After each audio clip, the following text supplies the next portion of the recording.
Danas pripremamo jedno od najučinkovitijih prirodnih gnojiva koje će vašu papriku, ali i rajčice, krasavce i drugo povrće učiniti snažnijima i otpornijima. Imat ćete sigurno rekordni urod.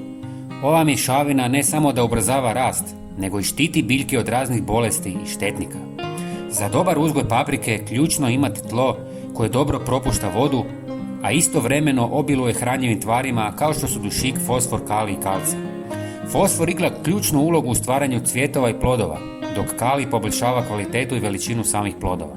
Najčešći problemi kod paprike uključuju bolesti poput pepelnice, plamenjače, raznih bakterijskih i virusnih infekcija kao i fusarioze. Za početak, u 300 ml tople vode ulijte 100 ml sirutke. Sirutka je prava riznica hranjivih tvari. Sadrži proteine, vitamine i minerale poput kalcija, fosfora i magnezija.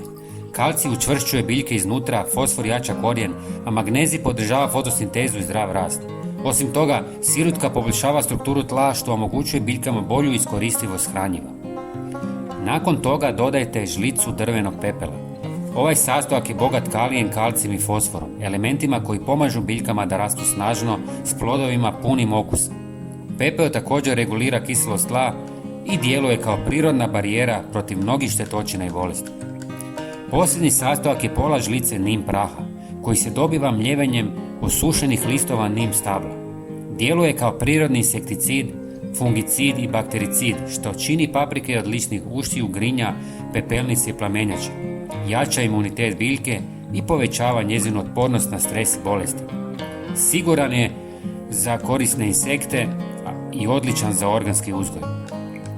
Smjesu ostavite da odstoji nekoliko sati, zatim je procijedite i razrijedite s još 2 litre vode.